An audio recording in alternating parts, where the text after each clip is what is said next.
Hello everyone, welcome back to my channel. Friends, जैसा कि हम लोग एसएससी जीडी के टॉप 100 मैथ क्वेश्चंस के सीरीज को स्टार्ट किया था, उसके फर्स्ट पार्ट में हम लोगों ने 25 क्वेश्चन को कंप्लीट कर लिया था। तो आज हम लोग उसका करने वाले सेकेंड पार्ट।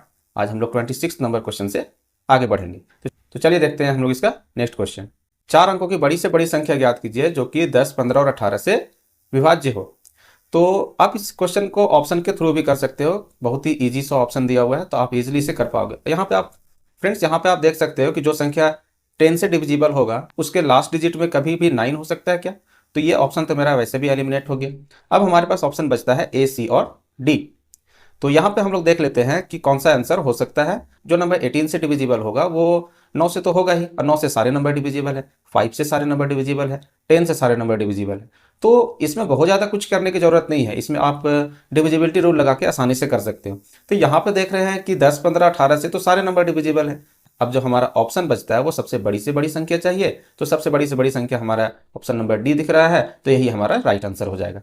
तो चलिए बढ़ते हैं हम लोग नेक्स्ट क्वेश्चन की ओर। 10 अंकीय संख्या ये 88 से विभाज्य है। y के सबसे बड़े मान, इस पे जरा गौर करेंगे फ्रेंड, आपने ऐसे क्वेश्चंस को जरूर किया होगा। y के सबसे बड़े मान, जो नंबर 88 से डिविजिबल होगा वो 8 और 11 से तो होगा ही। तो 8 का डिविजिबिलिटी चेक कर लेते हैं हम लोग। यहाँ पे लास्ट 3 डिजिट 8 से डिविजिबल होना चाहिए। तो यहाँ पे 5, y एंड 2, और यहाँ पे फ्रेंड्स बोला गया है कि y के सबसे बड़े मान, तो सबसे बड़ा वैल्यू क्या हो सकता है सिंगल डिजिट में? 9 हो सकता है। तो हम लोग 9 से स्टार्ट करके देख लेते हैं। तो 5, 9, 2 क्या 8 से डिविजिबल है? 8 से थे 56 और बच गया यहाँ 3, 8 चौक 32, मतलब कि ये 8 से डिविजिबल है। मतलब कि ये 9 पे से सेटिस्फाई हो रहा है। चलिए अब हम लोग इसका 11 का डिविजिबिलिटी चेक कर लेते हैं। यहाँ पे 11 से भी तो इससे डिविजिबल होना पड़ेगा। तो चलिए 11 के लिए क्या करना होता है कि अल्टरनेट नंबर को ऐड करके और उसका फिर सबका सम निकाल के हम लोग को डिफरेंस देखना होता है। तो यहाँ पे होता है इसका एक एक को हम लोग मार्क कर लेते हैं फ्रेंड्स, अल्टरनेट नंबर्स को। और यहाँ पर तुम्हारा 9 भी हो जाएगा बस। तो यह 6, 3, 9, 10 और 4, 14, 14 और 9, 23। तो ये हो गया 23 फ्रेंड्स एक साइड, माइनस 2, 5, 7, 1, 8, 8, 4, 12 और प्लस एक्स। तो ये हो गया 12 प्लस एक्स। तो फ्रेंड्स आपको पता होगा कि ये डिफरेंस या तो 0 हो जाए या फिर 11 का मल्टीपल हो जाए। इस वाले पूरे पार्ट को यहाँ पे 0 बनने के लिए यहाँ पे 11 चाहिए, और यहाँ पे 11 तो हो नहीं सकता है क्योंकि x एक यहाँ सिंगल डिजिट है। तो यहाँ पे 2 डिजिट नंबर नहीं आ सकता है। तो हम लोग इसको 11 बनाते हैं। तो यहाँ 11 तब बन सकता है जब 23 में से 12 को हम लोग माइनस कर देंगे। तो ये तो 11 तो वैसे भी बन रहा था, मतलब इस x की जरूरत है नहीं। तो x अगर 0 भी हो जाता है तो भी हमारा ये 11 से डिविजिबल हो जाएगा। तो x के प्लेस पे हम लोग क्या लेंगे फ्रेंड्स? 0। तो हमारा जो आंसर होगा यहाँ पे 2x हो गया यहाँ 0 माइनस 3 इंटू वाई का प्लेस पे, और y के प्लेस पे तो 9 था। तो यहाँ पे 9 into 3 is equal to minus 27। तो हमारा जो राइट आंसर बनता है वो ऑप्शन नंबर सी। चलिए हम लोग बढ़ते हैं नेक्स्ट क्वेश्चन की ओर। फ्रेंड्स, ये 12 वाला क्वेश्चन भी काफ़ी इंपॉर्टेंट होता है, और देखिए एसएससी जीडी में 2023 में ये क्वेश्चन पूछा हुआ भी है। तो ऐसे क्वेश्चंस को करने के लिए आपको अच्छे से पता होगा कि जो पॉइंट के बाद जितने नंबर पे बार होता है उतना 9 नीचे आ रहा होता है डिनोमिनेटर में, और जितने पे नहीं होता है उसके लिए हम लोग 0 लाते हैं, और जिस नंबर पे बार नहीं होता है उसको ऊपर वाले नंबर से हम लोग को माइनस कर देना होता है। तो सेम हम लोग वही प्रोसेस इसमें भी अपनाने वाले हैं। तो इसको हम लोग लिखेंगे 4, 6 माइनस, क्योंकि इस पे 4 पे नहीं है तो माइनस 4 एंड डिवाइडेड बाय, यहाँ पे एक नंबर पे है बार तो यहाँ एक 9 आएगा, और एक पे नहीं है तो यहाँ 0 होगा, प्लस यहाँ पे हो जाएगा 7, 2, 3, यहाँ 2 नंबर पे बार दिख रहा है। तो यहाँ पे 99 एंड एक पे नहीं है तो 0, और जिस पे नहीं है उस नंबर को इसमें से माइनस करना होता है। तो 7 माइनस कर लेते हैं, माइनस ये हो जाएगा 39 एंड डिवाइडेड बाय, इस पे एक पे बार है तो यहाँ 9 आ गया, और एक पे बार नहीं है तो 0 आ गया, और जिस पे बार नहीं है उसको तो इसमें से माइनस करना होता है, और इनटू, और ये 0.7 है तो 7/9, सिंपल ये है।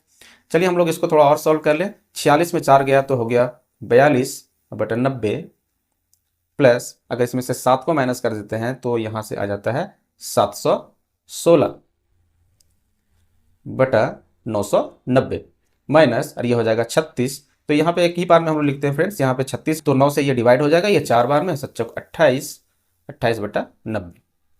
अब सिंपली हम इसका सबका एलसीएम लेते हैं, तो ये 990 हो जाएगा सबका एलसीएम। तो ये हो जाएगा 990 से 11 बार में, और ये हो जाएगा यहाँ पे 2, 6 एंड 4 एंड प्लस, ये तो 716 हो ही जाएगा, और माइनस ये भी 11 बार में जाएगा, तो यहाँ हो जाएगा 8, 0 एंड 308। सबको ऐड करते हैं, 462 को अगर हम लोग ऐड कर देते हैं 716 से तो आ जाता है यहाँ पे 8, यहाँ 7 और यहाँ पे 7, 4, 11। तो 1178 है यहाँ। 1178 में से अगर हम लोग 308 को अगर माइनस कर दें डिवाइडेड बाय 990, तो यहाँ पे आ जाता है 870 एंड डिवाइडेड बाय 990। तो 0 से 0 कैंसिल हो जाएगा। आपको पता है कि 99 होगा तो पॉइंट के बाद 2 नंबर के बाद यहाँ पे बार लगेगा, और हमारा जो आंसर बनता है फ्रेंड्स है ऑप्शन नंबर ए 0.87 पे बार। तो चलिए बढ़ते हैं हम लोग नेक्स्ट क्वेश्चन की ओर। फ्रेंड्स ये क्वेश्चन बड़ा इंटरेस्टिंग है। आप वीडियो को पॉज करें और इसे बना के देखें कि आप इसे कितने टाइम में कर सकते हैं, और आप अपना आंसर कमेंट बॉक्स में जरूर करें कि आपने इसे कितने टाइम में किया। तो चलिए हम लोग इस क्वेश्चन को अब करते हैं कि कैसे किया जाता है ऐसे क्वेश्चंस को। तो ये देखिए फ्रेंड्स, आपके सामने दिख रहा होगा कि 1 बाय ये a माइनस बी का होल स्क्वायर है and plus 1 by a plus B square, B का होल स्क्वायर। तो सिंपली हम लोग अगर इसका एलसीएम ले लें तो इसको क्या हम लोग ऐसा ले सकते हैं, a माइनस बी और इंटू ए प्लस बी और इन दोनों का होल स्क्वायर, इतना तो कर ही सकते हैं। और इधर इधर इससे तो ये कैंसिल हो जाएगा, तो ऊपर बच जाता है a प्लस बी का होल स्क्वायर और प्लस a माइनस बी का होल स्क्वायर।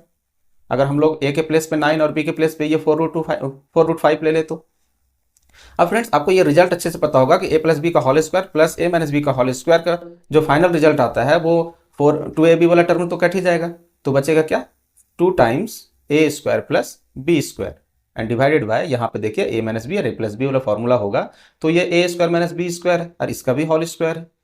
अब सिंपली हम लोग यहाँ जो पुट करने वाले हैं ये 2 इंटू और a स्क्वायर मतलब ये हो गया 9 का स्क्वायर मतलब कि 81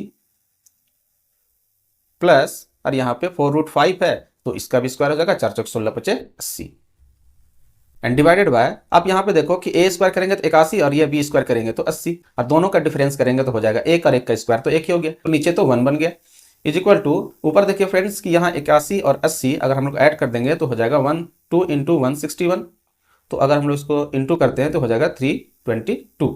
तो इसका जो राइट आंसर होगा वो ऑप्शन नंबर बी होगा 322। तो चलिए बढ़ते हैं हम लोग नेक्स्ट क्वेश्चन की ओर।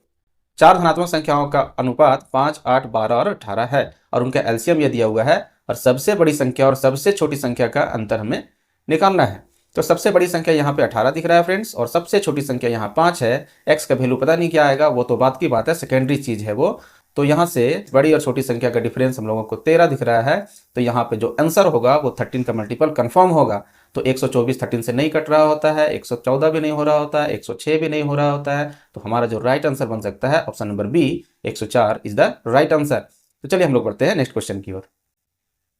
6 घंटी 12 minute 9 minute 8 minute 6 minute 3 minute और 10 मिनट के अंतराल में स्वतः बजती है और शुरू होने क्षण से 12 घंटे में वो एक साथ कितने बार बजेंगे। ऐसे क्वेश्चंस में एलसीएम लिया जाता है, आपको अच्छे से पता होगा।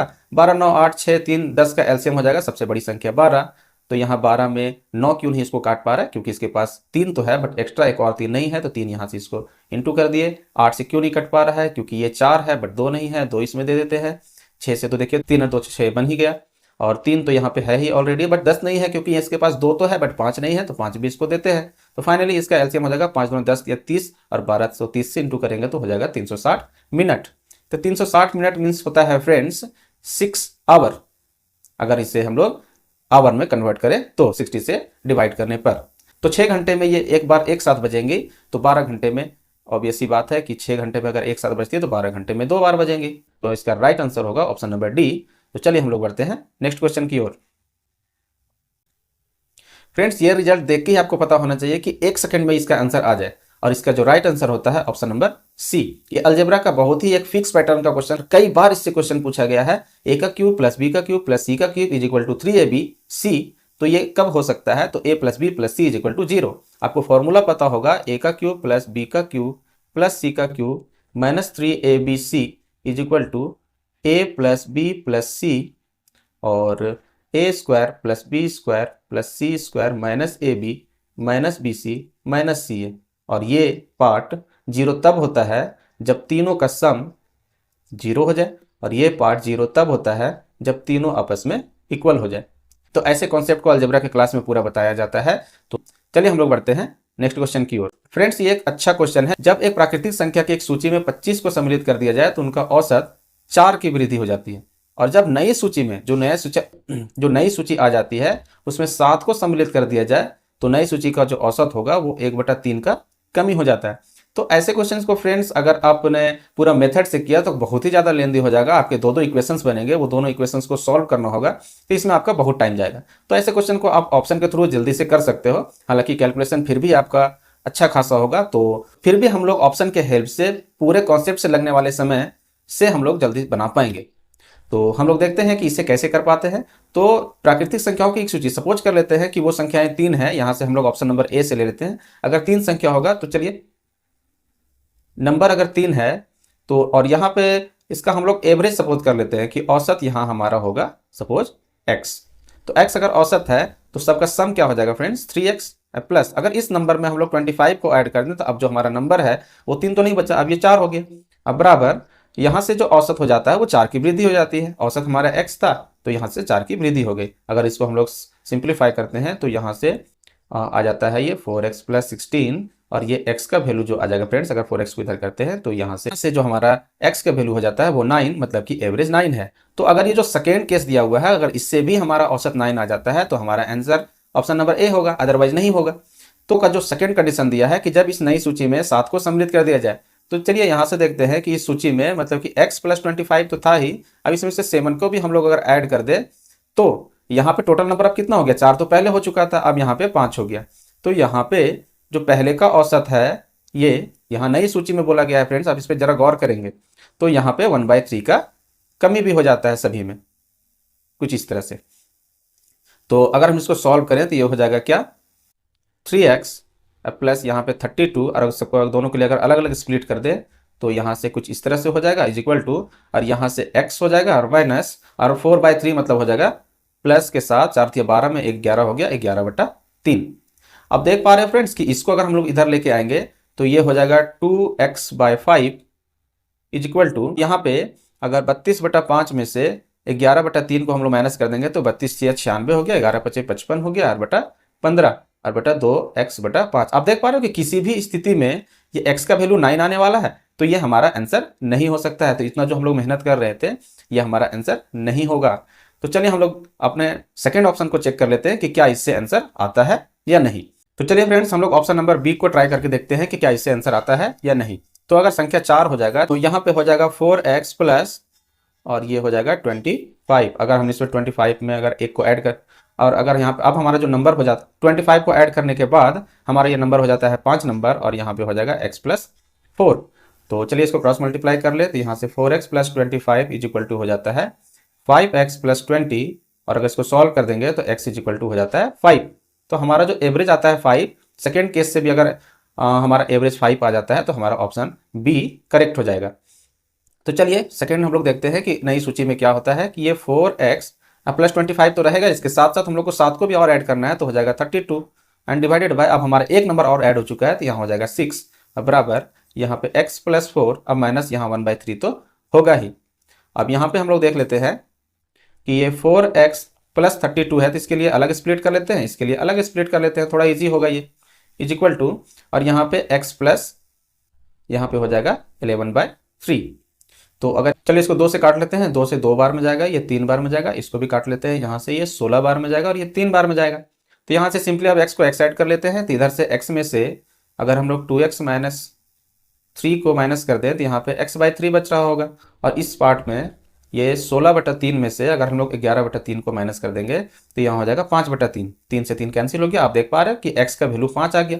यहाँ फर्स्ट केस में भी x का वैल्यू 5 था, सेकंड केस में भी x का वैल्यू 5 है। तो हमारा जो राइट आंसर हो सकता है वो ऑप्शन नंबर बी। अब हम लोग आगे चेक करेंगे भी नहीं क्योंकि हमारा आंसर आ चुका है। तो क्वेश्चन ये अच्छा था, आप इसे अगर पूरे मेथड से बनाते हो, पूरे प्रोसेस से बनाते हो तो बहुत टाइम लग जाएगा इसमें, तो यहाँ ऑप्शन ही ज़्यादा बेटर तरीका हो सकता है। तो चलिए बढ़ते हैं हम लोग नेक्स्ट क्वेश्चन की ओर।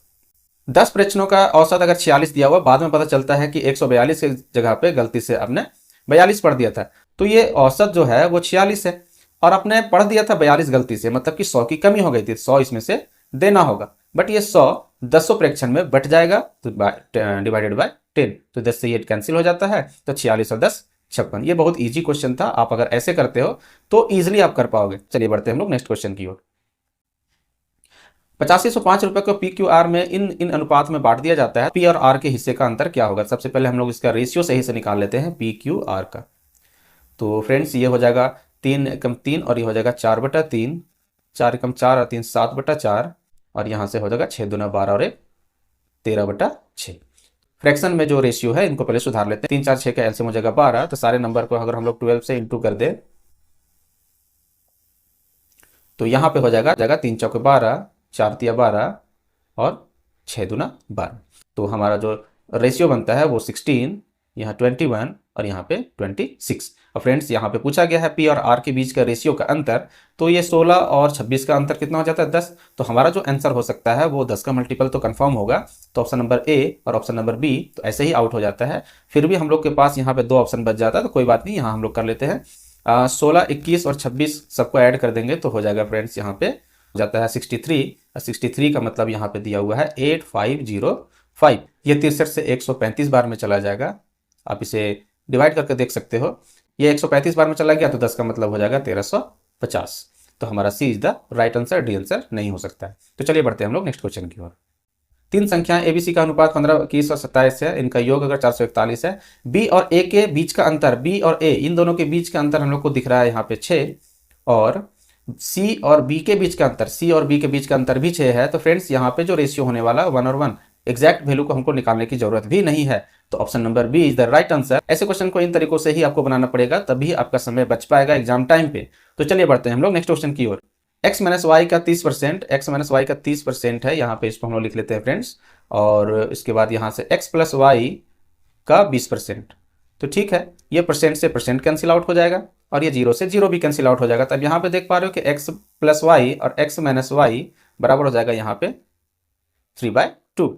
तो इसका अगर हम लोग यहाँ पे सी एन डी लगा लो या क्रॉस मल्टीप्लाई कर लो, बहुत तरीके होते हैं यहाँ पे करने का। तो x बाई वाई, मैं तो सी एन डी लगाता हूँ ऐसे क्वेश्चन में जल्दी से।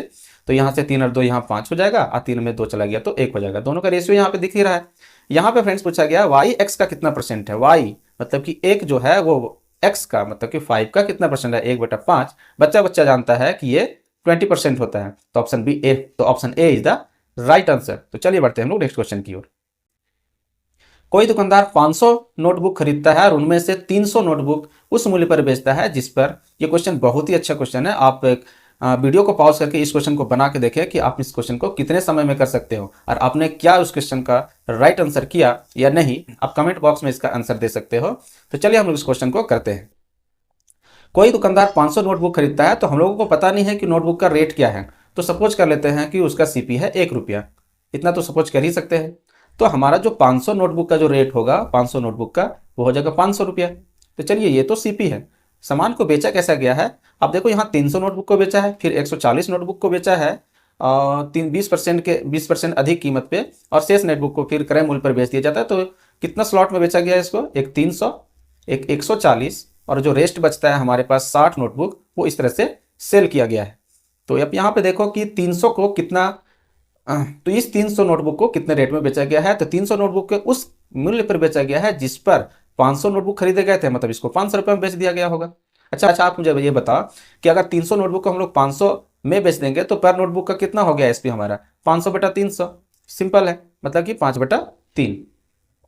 ये हो गया एक नोटबुक का सेल प्राइस इन 300 नोटबुक्स को। अब 140 नोटबुक को बेचा गया है 300 नोटबुक के मूल्य से, मतलब कि ये रेट क्या हो जाएगा 5/3। ये जो रेट है से 20% अधिक कीमत पे, इससे 20% अधिक मतलब कि 5 का चीज 6। तो 5 को 5 से कैंसिल कर दो और 3 दूना 6, मतलब कि उस नोटबुक का जो कीमत हो जाएगा वो 2 रुपये पर पीस हो जाएगा सेल प्राइस। तो यहाँ पर जो सामान बिक रहा है यहाँ पे बिक जाएगा 280 रुपये में। Total 140 notebook.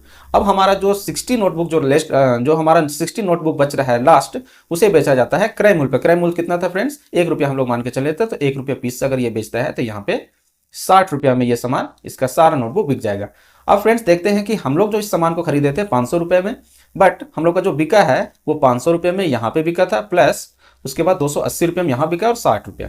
तो टोटल जो नोटबुक बिकता है हमारा वो 500 और 2 700 और 814, मतलब कि 840 रुपये में। तो एसपी हमारा हो जाता है 840।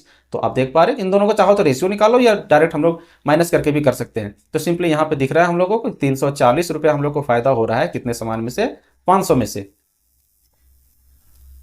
तो इंटू 100, अगर इसको हम लोग 0 से 0 डिवाइड कर दे और 5 से इसको काट देते हैं फ्रेंड्स, तो ये आ जाता है 5 6 30, बच जाएगा 25 8 40। तो ये हो जाता है 68%। तो हमारा जो राइट आंसर होगा वो ऑप्शन नंबर सी 68%। फ्रेंड्स, ये बहुत अच्छा क्वेश्चन था। एसएससी जीडी में हालांकि पूछा गया, इससे पहले एसएससी सीजीएल और सीपीओ जैसे एग्जाम्स में ये कई बार क्वेश्चन आ चुका है। तो चलिए बढ़ते हैं हम लोग नेक्स्ट क्वेश्चन की ओर। कोई व्यक्ति अपने बेटे, बेटी और पत्नी के नाम पे इतना रुपए राशि साधारण ब्याज पर इस प्रकार निवेशित करता है कि 3, 4 और 5 वर्षों के बाद समान ब्याज प्राप्त हो। तो चलिए वाइफ के लिए लगाया है 3 वर्ष के लिए, और सबके लिए रेट ऑफ इंटरेस्ट जो है 5% ही है। तो वाइफ के लिए ये पैसा लगाता है 3 साल के लिए 5% की दर से।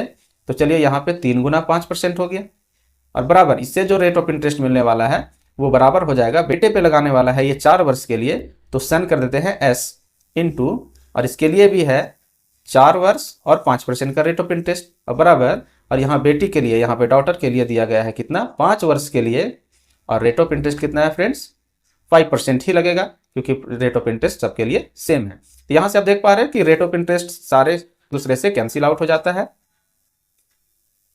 तो यहाँ पे अगर हम लोग वाइफ, सन और डॉटर के इसका रेशियो निकालें तो इसको हम लोग सिंपल निकाल सकते हैं। इसको हम लोग हाइड करते हैं तो ये होगा 5 और 4 20 रेशियो। अगर इसको हाइड करते हैं तो 3 और 5 15, और इसको हाइड कर देते हैं तो 4 तिया 12। इनका रेशियो ये आ गया। अब यहाँ पे पूछा है कि पत्नी के लिए निवेशित राशि क्या होगा। तो पत्नी के लिए हमको 20 का वैल्यू निकालना होगा। तो सबसे पहले देखते हैं कि टोटल अमाउंट कितना है यहाँ पे। तो यहाँ पे देखते हैं टोटल पैसा कितना है, 12, 15, 27 और 20 47। 47 का वैल्यू दिया हुआ है फ्रेंड्स 105,750। तो 1 यूनिट का वैल्यू कितना हो जाएगा, 105,750 एंड डिवाइडेड बाय 47। और हम लोगों को 20 यूनिट का वैल्यू चाहिए, तो सिंपली हम इसको 20 से इंटू कर देंगे। तो यहाँ पे हम लोग डीएस जरूर लगाएंगे, क्योंकि ऐसे बड़े कैलकुलेशन के लिए डीएस बहुत ही हेल्पफुल होता है। तो यहाँ पे देखिए 7 4 11 है, मतलब दो मतलब हमको 5 से ऊपर नीचे इंटू करना होगा, 5 यहाँ भी और ऊपर में भी 5 को इंटू करना होगा। अब देखिए यहाँ इसका डीएस क्या हो जाता है, 5 5 10 और 7 और 1 8, 18 आ जाता है। 18 मतलब कि ऊपर का डीएस तो 9 आ गया। हमारा जो डीएस आना चाहिए 9, और नीचे तो 1 आ ही चुका है। तो हमारा जो ऑप्शन बनता है वो डीएस इसका 9 होगा, वही इसका राइट आंसर होगा। अब देख पा रहे हो कि ऑप्शन नंबर सी ही ऐसा है, 7 और 2 9, बाद की किसी में भी 9 नहीं है। तो हमारा जो राइट आंसर बनेगा वो ऑप्शन नंबर सी। तो चलिए हम लोग बढ़ते हैं नेक्स्ट क्वेश्चन की ओर। 10,000 धनराशि के लिए पहले वर्ष में 8%, दूसरे वर्ष में 10% और तीसरे वर्ष में 12% के चक्रवृद्धि ब्याज से 3 वर्षों के बाद क्या धनराशि होगा। तो फ्रेंड्स यहाँ पे 8% को हम लोग क्या लिख पाएंगे, तो 8/100। तो 8/100 का मतलब हो गया 8/100, इसका मतलब हो गया 4 से 100 काट देते हैं तो ये हो जाएगा 2/25। मतलब कि जो 25 का पैसा हो जाएगा वो हो जाएगा 27। और यहाँ पे हम लोग को निकालना है 10% भी है सेकेंड परसेंटेज, तो 1/10 मतलब 10 का पैसा हो जाएगा 11। और साथ ही साथ यहाँ पे 12% को हम लोग लिख सकते हैं 12/100, मतलब कि ये 3/25। तो ये हो जाएगा 25 से 28। तो अगर सबको हम लोग मल्टीप्लाई कर दे यहाँ से, देखिए ये फ्रेंड्स ये हो जाएगा 25 25 625, मतलब कि 625 हो गया। और 27 28 और 11 को हम लोग अगर मल्टीप्लाई करते हैं तो आ जाता है 8316। तो सिंपली इन दोनों का डिफरेंस जो होगा फ्रेंड्स, अगर 20 66, और यही हमारा CI है। यहाँ पे 6250 का वैल्यू दिया हुआ है 10,000, तो 1 का वैल्यू हो जाएगा यहाँ पे 10,000 डिवाइडेड बाय 6250, और हमको निकालना है यहाँ पे 20 66। इनको अगर आप सॉल्व करते हो तो आपका जो आंसर आएगा वो 3305.6।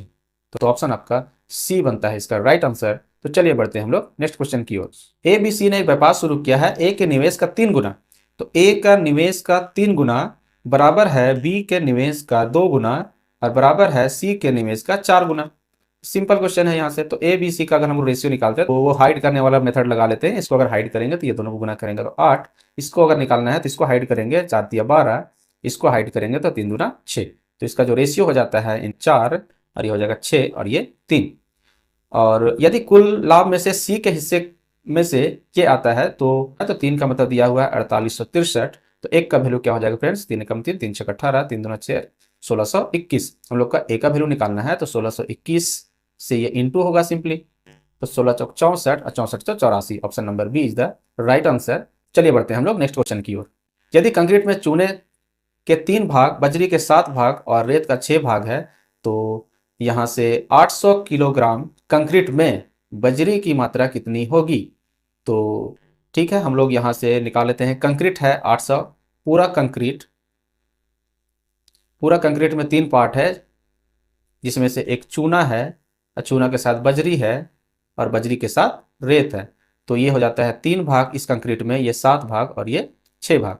टोटल जो कंक्रीट का वैल्यू है वो 800 है, मतलब 713, 13 3 16, 16 का मतलब अगर 800 केजी है तो एक का मतलब हो जाएगा 16 पचे 80, 50 केजी।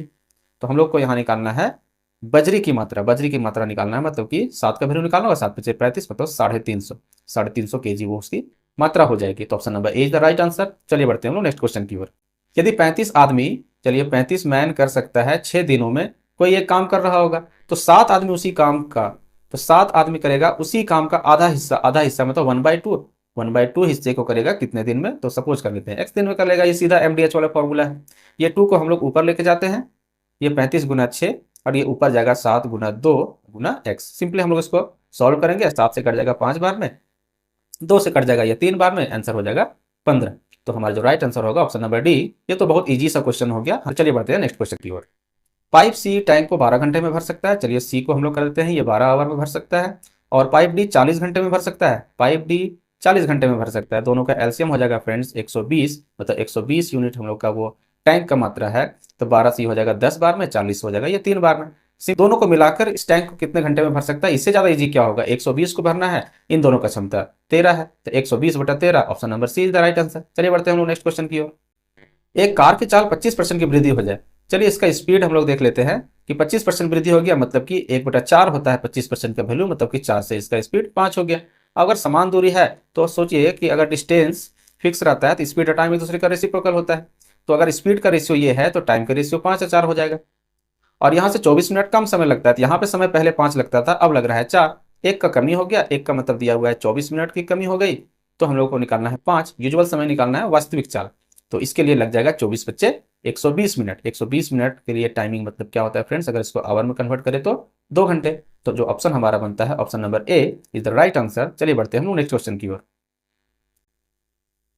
अमन एक स्थान से ए से लेकर बी 75 की स्पीड से जाता है। सपोज यहां से यहां ये जाता है ए से बी तक 75 के स्पीड से, 75 किलोमीटर की स्पीड से ये निकलता है यहां से, और बी तक पहुंचने के लिए उसने दूरी के 60% भाग को। तो हम लोग फ्रेंड्स यहाँ पे सपोज कर लेते हैं कि डिस्टेंस अगर 75 की स्पीड से जा रहा है तो 75 किलोमीटर हुआ, हम लोग ऐसा सपोज कर लिए। तो टाइमिंग हमारा क्या लग जाएगा, पूरे यहाँ से ए पॉइंट से पहुंचने के लिए बी पॉइंट तक 1 घंटे का समय लगेगा, क्योंकि स्पीड है 75 का, औसत चाल है।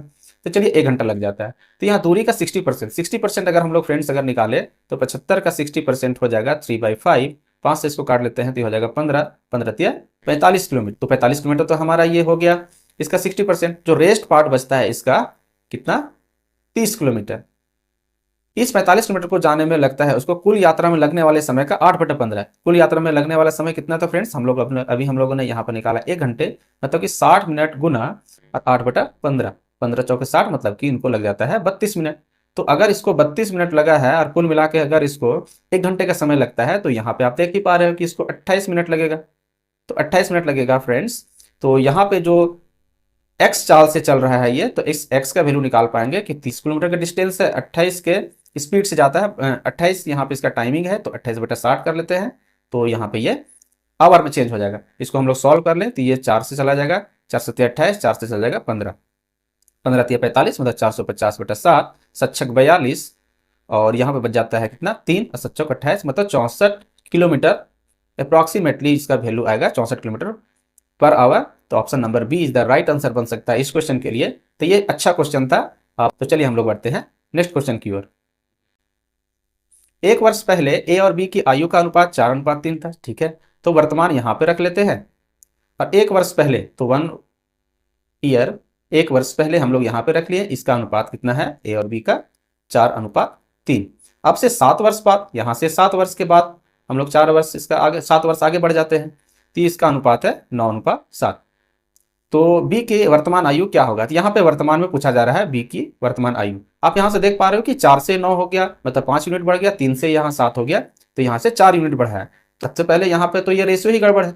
रेशियो गड़बड़ है कि अगर दोनों ने 8 वर्ष का वृद्धि किया, यहाँ से भी 8 वर्ष का वृद्धि किया, तो दोनों का रेशियो, दोनों का जो यूनिट होना चाहिए वो सेम बढ़ना चाहिए। इस रेशियो को सुधारने के लिए 4 और 3 का रेशियो यहाँ पे 1 दिख रहा है, यहाँ पे 7 और 9 और 7 का रेशियो यहाँ 2 दिख रहा है। तो इसको हम लोग अगर सुधार लेंगे, इस गैप को अगर सुधार लेते हैं, तो ये हमारा जो गैप होगा यहाँ ऑटोमेटिक सुधर जाएगा। तो इसको हम लोग 2 से इंटू करेंगे, तो इसको भी 2 से इंटू कर लेंगे, इसको भी हम लोग 2 से इंटू करेंगे, तो ये बन जाएगा हमारा 8, ये हो जाएगा 6। अब यहाँ देख पा रहे हो कि 8 से ये 9 हो गया, ये 6 से 7 हो गया। अब दोनों का गैप हम लोग का सेम दिख रहा है, तो 1 का वैल्यू दिया हुआ है यहाँ पे 1 और 7 8 वर्ष का वृद्धि हो जाता है।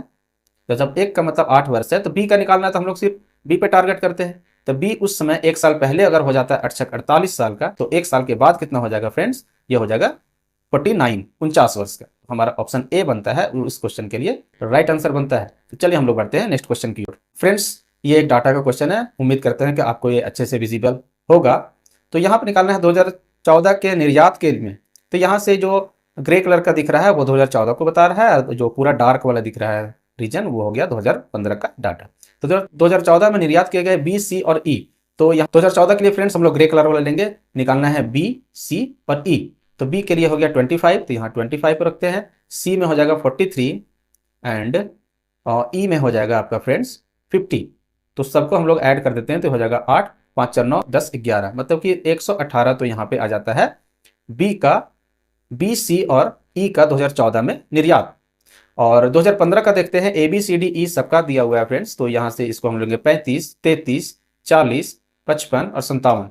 तो यहाँ से हो जाएगा 35 33 40 और 55 और 57।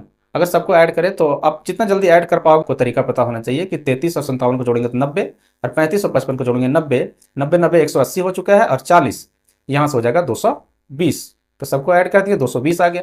2014 में निर्यात वाहनों का जो ये BCE है और ABCD का 2015 में निर्यात वाहनों की कुल संख्या का कितना प्रतिशत है, तो 118 डिवाइडेड बाय 220 इंटू 100। ये 0 से 0 काट लेते हैं, यहाँ से 11 और यहाँ से 5, ये हो जाएगा 590 एंड डिवाइडेड बाय 11। 11 25 55। आपको दिख रहा है कि ऑप्शन नंबर 1 ही दिख रहा है जो कि 5 से रिलेटेड है। हालांकि इसको हम लोग और भी सॉल्व करेंगे तो 53 पॉइंट समथिंग आएगा। तो ऑप्शन नंबर ए हमारा राइट आंसर बनता है। तो हमारा आंसर होगा ऑप्शन नंबर ए। चलिए बढ़ते हैं हम लोग इस सीरीज के लास्ट क्वेश्चन की ओर। फ्रेंड्स ये भी एक डाटा का क्वेश्चन है, तो ऐसे क्वेश्चंस भी एसएससी जीडी में पूछा जाता है। आप देखो यहाँ पे कि एक पासे को 150 बार फेंका गया है, जिसमें से 1 2 3 4 5 6 ही आ सकता है। पासा में तो 1 से लेकर 6 तक ही होता है ना। तो पासे पे आने वाली संख्या कितनी बार एक अभाज्य संख्या होगी। तो अभाज्य संख्या यहाँ पे इसका फ्रीक्वेंसी दिया हुआ है कितनी बार आता है, अब परिणाम यहाँ पे बताया गया 1 2 3 4 5। अच्छा, अगर अभाज्य संख्या के बारे में बात किया जा रहा है तो अभाज्य संख्या यहाँ तो हमारा 2 3 और 5 ही होगा। अब इससे भी ज्यादा इजी क्वेश्चन क्या होगा कि सिर्फ आपको इसमें से ऐड करना है और कुछ भी नहीं है, और आपका आंसर आपके सामने होगा। तो यहाँ 2 कितनी बार आ रहा है, 43 बार। यहाँ से 3 कितना बार आ रहा है, तो 33 बार। और यहाँ पे 5 कितना बार आ रहा है, तो 10 बार। तो 43 33 हो गया, यहाँ 76 और 10 86। तो जो इसका टोटल फ्रीक्वेंसी होगा वो हो जाएगा 86। तो हमारा जो राइट आंसर बनता है वो ऑप्शन नंबर डी। अब इससे ज्यादा इजी क्या ही हो सकता है कि सिर्फ इसमें से आपको ऐड करना था। तो चलिए फ्रेंड्स, यहाँ पे हम लोग का कंप्लीट होता है टॉप 100 क्वेश्चंस का सेकंड पार्ट, और हम लोग जल्द ही मिलते हैं इसके थर्ड पार्ट के साथ, जो कि अगले 25 क्वेश्चंस को कवर करेंगे। और तब तक के लिए बाय बाय।